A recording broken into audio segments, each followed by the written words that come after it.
Rice, सुनने में तो ये एक बहुत बड़ा नाम है, लेकिन इस व्यक्ति ने ऐसे काम किए हैं जो बेहद ही शर्मनाक है। इस व्यक्ति ने न सिर्फ मुख्यमंत्री प्रधानमंत्री पद पर प्रतिष्ठित व्यक्ति के मर्यादा को भंग किया है, बल्कि सीधे तौर पर गाली दी है और एक युवक से फिरौती की मांग भी की है। दरअसल इस व्यक्ति रईस यानी कि बुढ़े रईस ने यूपी के मुख्यमंत्री योगी आदित्यनाथ और भारत के प्रधानमंत्री नरेंद्र मोदी के खिलाफ अभद्र भाषा का प्रयोग किया और इसी के साथ अपनी दबंगई दिखाकर डराने की कोशिश की। और फिर क्या था? फिर यूपी पुलिस अपनी हरकतों में आती है, अपने पुराने एक्शन मोड में आती है और फिर इस जनाब की कमर टूट जाती है। इस खबर पर पूरी जानकारी देते हुए आपको बता दें कि मुजफ्फरनगर के बुढ़ाना कस्बे में पुलिस ने प्रधानमंत्री नरेंद्र मोदी और उत्तर प्रदेश के मुख्यमंत्री योगी आदित्यनाथ को गाली देने वाले और इसी के साथ एक युवक से रंगदारी मांगने के आरोप में एक व्यक्ति को गिरफ्तार कर लिया है।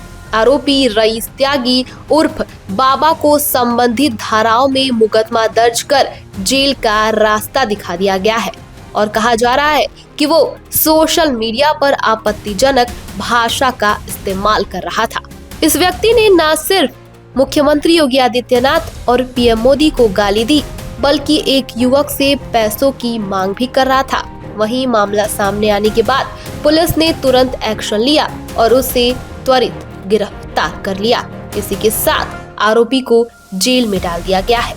उत्तर प्रदेश में लगातार घट रही इस तरीके की गाली गलौज वाली घटनाओं से आप भी यही सोच रहे होंगे कि आखिर इन लोगों को हो क्या गया है और प्रदेश में आखिर दंगे भड़काने की साजिशें क्यों रची जा रही हैं और इस मामले में सरकार कर क्या रही है। आपको याद होगा कि जब इनके घरों पर बुलडोजर चलता है तो तमाम विपक्षी पार्टियां आकर खड़ी हो जाती हैं और कहती हैं कि योगी सरकार जो है वो धर्म की राजनीति करती है और मुस्लिम समुदाय को टारगेट करती है। योगी सरकार मुसलमानों को परेशान करती है। लेकिन जब इस कदर सूबे के मुखिया के खिलाफ अभद्र भाषा का प्रयोग किया जाता है तो यही पॉलिटिकल पार्टियां चुप्पी साध लेती हैं। आपको याद होगा कि योगी आदित्यनाथ ने दंगाइयों को लेकर एक नारा दिया था जिसका नाम था बटोगे तो कटोगे।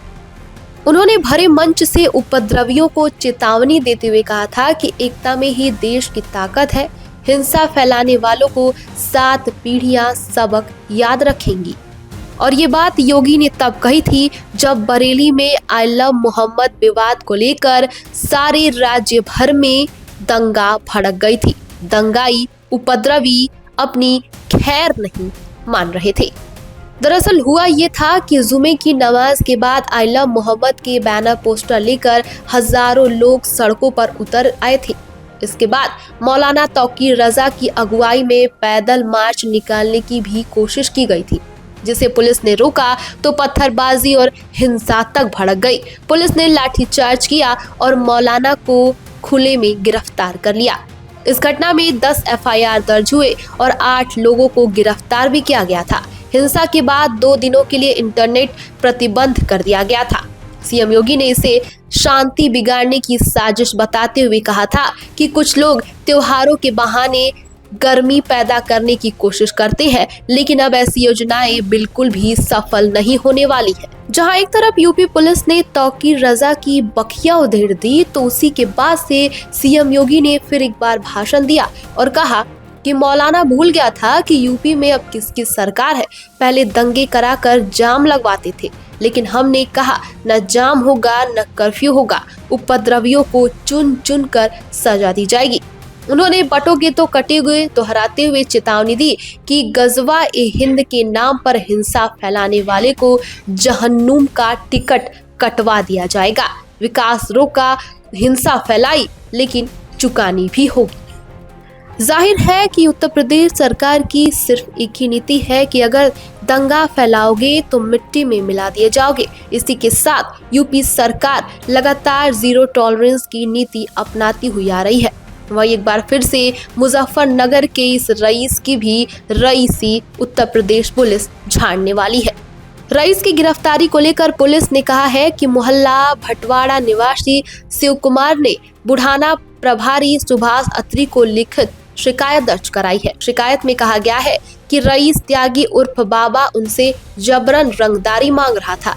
पैसे न देने पर आरोपी ने शिव कुमार के साथ मारपीट की, उन्हें गंभीर रूप से घायल कर इसी के साथ जान से मारने की धमकी तक दे डाली। शिकायत में इस बात का भी उल्लेख किया गया है कि आरोपी रईस त्यागी देश के प्रधानमंत्री और यूपी के मुख्यमंत्री को गाली दे रहा था, जिससे आसपास के लोगों में रोष फैल गया।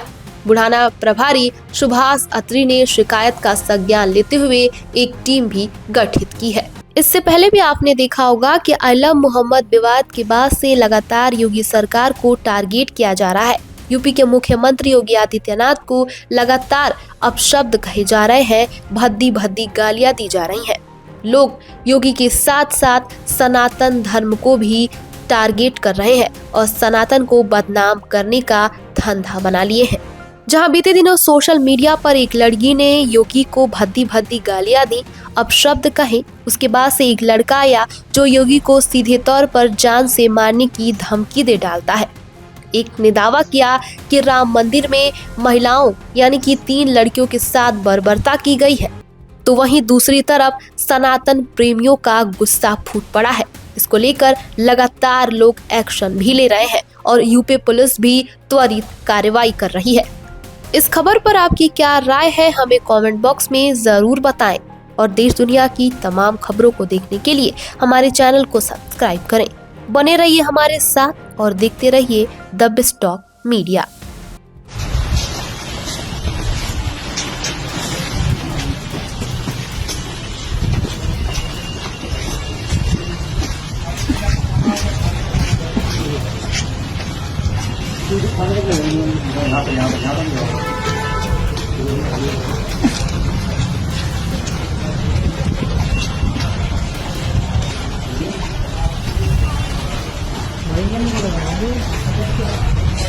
बहनों और भाइयों, राष्ट्र से बढ़कर के कुछ नहीं हो सकता, कुछ नहीं हो सकता।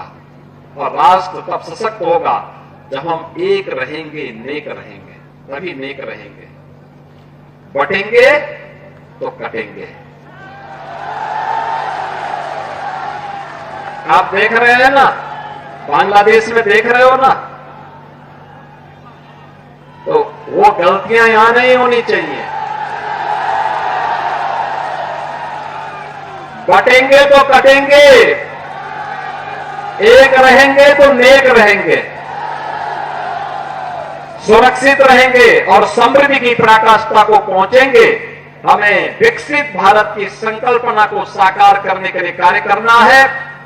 मैं एक बार फिर से राष्ट्रवीर दुर्गादास राठौर जी के श्री चरणों में कोटि कोटि नमन करते हुए, आज उनकी भव्य प्रतिमा यहां पे लगी है। राष्ट्र के प्रति समर्पण और श्रद्धा का भाव जिन्होंने अपने शौर्य और पराक्रम से दिया था, वह श्रद्धा का भाव हमारे मन में सदैव बना रहे, इस विश्वास के साथ आप सबको एक बार फिर से